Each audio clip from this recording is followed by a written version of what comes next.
I'm Ben Cantlupe, I'm John Irving. and we're going to talk about Cycles, the video project.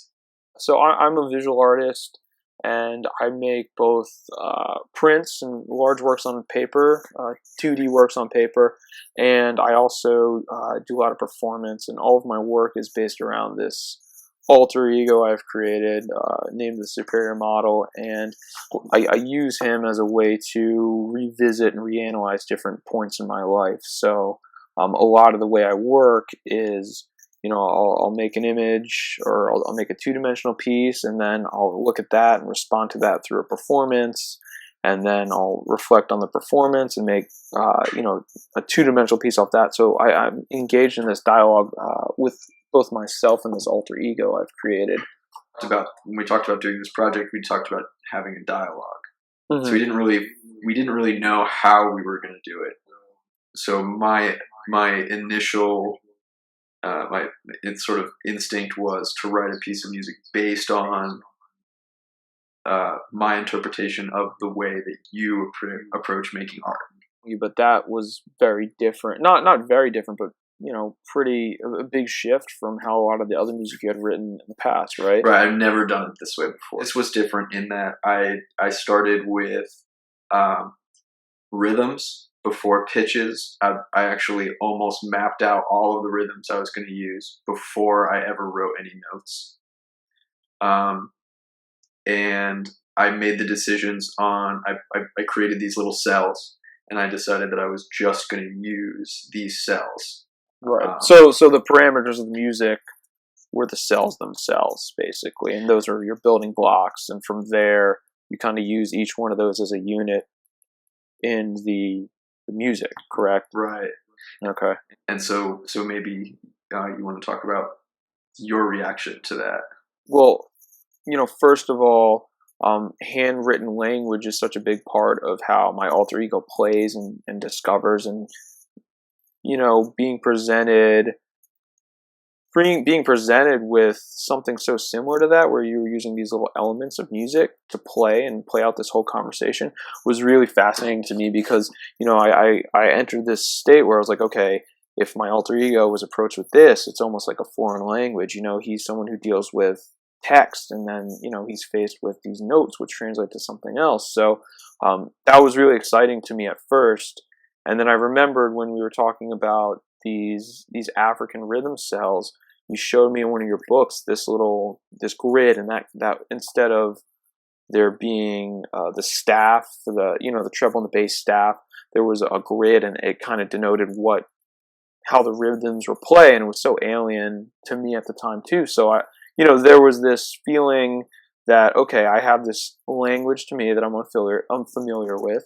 How can I start to pick this apart and investigate this language and start, decoding it? From there, being inspired by these African cell graphs, I made an algorithm that was basically a chart, and I would look at, one measure of music, and depending on how many notes were there, or rest, or this or that, you take those numbers and put them through the algorithm, and bit by bit, it would slowly start picking out words. And on the chart, there was a bunch of very basic building blocks for writing a sentence or a poem or whatever, really, like pronouns, conjunctions, adjectives, things like that. Just little elements of a sentence that could then be picked out based on what was showing up in the music. Mm-hmm. So the next thing that we had to do was figure out how we were going to put that together. And that's another point that I think is good to make, is that through this whole process, it was almost sort of an improvised project. At first we kind of went in the direction like, okay, well, we can just film a story that goes along with the music, but then it became more apparent to us that the real story is this dialogue between BJ and myself, and that was really the meat of the story. So it was important for us to really scale things down a lot and really just have the interaction between the words and the music. And the title of the music is Cycles, as is the video, and there's this repetition. So we wanted to start finding patterns not only in the music, which is what generated the text in the first place, is how when we start writing the text over and over again, like how do we start seeing patterns when they're played together in a video, and then different pages start coming together, like where do those patterns start occurring and how do those connect to the music. Mm-hmm.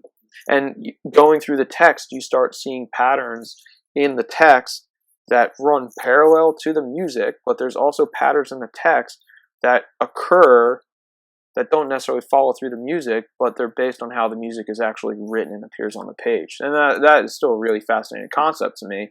But with the 8 pages of text and the 52 sheets of music, there's so much material in there, and we really had to go through and start paring down, which part, we had to be a little selective at which parts we wanted to show, which parts we thought would be good to film, and this and that. So there was an element of actually, revising our work from that stage, and really picking what we would film and what we'd show. Yeah. The next step made a lot more sense for BJ taking the raw video footage and editing it, and that being the next way that we continue this conversation.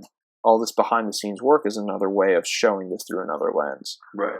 I think the final step in the dialogue, at least for this video, is actually the connections that the viewer makes between what they're seeing and what they're hearing. Because and I think that was kind of one of our goals with this video, was to have these little moments similar to the song, where there's these little moments where maybe for a second or two everything seems to be synced up together, and 2 seconds later those cycles start over again and everything's not synced up again. The project doesn't necessarily end here, and I mean, see how it goes. I view this more as a jumping off point. I think it was just, for me, just a really different way for me to make work, and a very different way for you to make work as well. And that's why I say, when there's certain things that this dialogue has been started and this video is one end, but I think there's so many different directions that can go in from there. And it's really interesting, because I'm excited to see how we can take this dialogue even further. I'm ready to revisit the text and the music score, and I'm also ready to revisit this whole process. It was very very involved, and it's kind of nerve-wracking at times, because when you're making work within the rules, the rules exist, but you don't know how the work is going to exist afterwards. So right. It's a lot of this, I don't know what it's going to look like, I don't know what's going to happen, but I find that exciting, and I think that's what makes it a project that can be revisited, because there are more opportunities in there to continue the conversation.